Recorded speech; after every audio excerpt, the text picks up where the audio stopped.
Ano? Anong masasabi mo sa mga basher mo ngayon? Wala, okay lang naman sa akin sinasabi nila eh. Kailangan mo din mag-explore muna sa sarili mo. Kailangan mong i-try yung mga ganito, i-try mo yung ganyan, yung babae ka, magbat tayo. Boss Jeron, siguro kung wala akong pamilya, naka-86 na din ako agad. Akala ko ba magtatrabaho ka? Niniwalayan mo, tapos hindi ka naman nagtatrabaho. Di Puro na- ka lang pasarap buhay. Nakikita ko, pasarap buhay ka, tapos naririnig ko pa itong bunganga nito. Malibog-libog at libog. Gayo si Andrea, alam mo na, maluho din yun eh. Akala mo, daming pera eh. Kaya nga, boss, Sinuha-jowa mo pa eh. baka yung sahod ko siguro doon napupunta eh.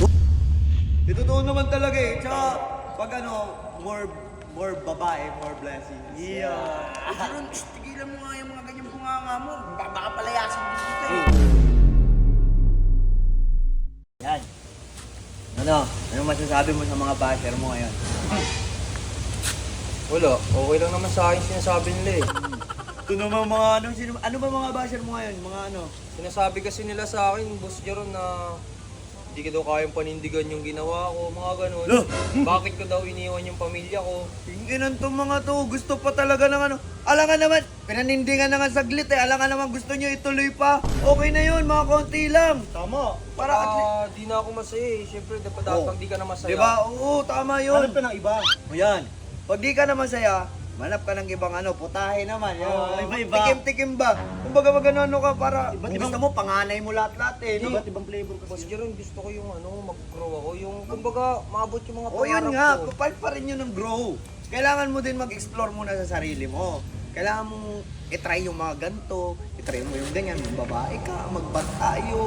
Mga dapat inaano mo, hindi yung tapos focus ka sa sarili mo. Tapos Jeron, siguro kung wala akong pamilya, naka-86 na din ako agad. Yun. Napunto mo. Kung single ka, tapos focus ka sa sarili mo, naku, naka-big bike ka pa sana ngayon.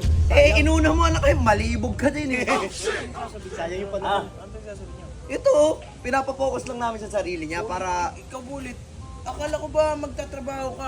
Niniwalayan mo, tapos hindi ka naman nagtatrabaho. Di Puro na- ka lang pasarap buhay eh. Gano'n lang ako, Boss Jeron, Boss Raydick, na liliwaliw lang ako sa gilid. nag-unwind lang. Ayaw mo muna, unwind muna sa sarili niya. Tama lang yun. Ginagawa mo Nagpapahinga. ganun, tapos ganito ka lang, tol.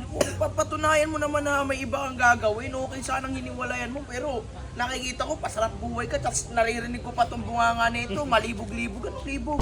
Totoo naman eh. Aga nila, ilan taong nabuntis mo si ano?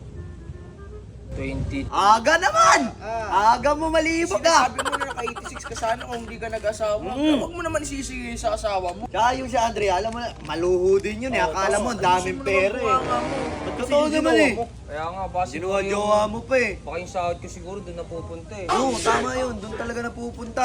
Alam mo, pakasahod mo eh. Sasabi, ay alam, may bagong order na naman ako sa Shopee. Pak! Add to cart. Tapos, di ba? Ganyan ang mga babae. Oy, Jeron kayo, turuan nyo na maayos to. Alam mo At kung tinuturuan sa'yo, nga ayusin namin. mo yung pamilya mo. Tinuturuan nga namin Pwede mo dumaskarte. naman, pwede mo naman gawin yung mga bagay na gusto mo habang ayos kayo ng pamilya mo, hindi yung kailangan mo pa idaan sa hiwalayan. Hindi, wag na. Wag mo nang balikan yun. Di Boss Raydick, kumbaga ginawa ko lang yun para matuto lang din siyang magtrabaho. Tama. Trabaho. Batugan yung ano mo, no? Tigas naman ng mukha mo. Tigas ng mukha ni Andrea. Sabihin mo na lang bulit, pinuntis mo tas iiwan mo. Ayos yan. Ayos. Baka at least may panganay na si Bullet. Di ba? Pero nayusin mo naman. Trabaho siya. Iwan niya eh. Ito totoo naman talaga eh. Tsaka, pag ano, more babae, more blessing. Yeah. Jeron, tigilan mo nga yung mga ganyang bunganga mo. Baka palayasin din kita eh. Bakit pa pala sin? Ayusin nyo nga. Ano mga to? Mali ba? Tama ka, Tama Bullet. yung ginawa mo. Tama naman, di ba? Kung hindi ako nagpamilya, naka-86 na din ako. Oo. Sayang na ipon mo, napunta sa wala. Eh di sana inano mo na lang, pinunas mo na lang sa kumoto kaya sa unan. Kaya sa pader. Tara na.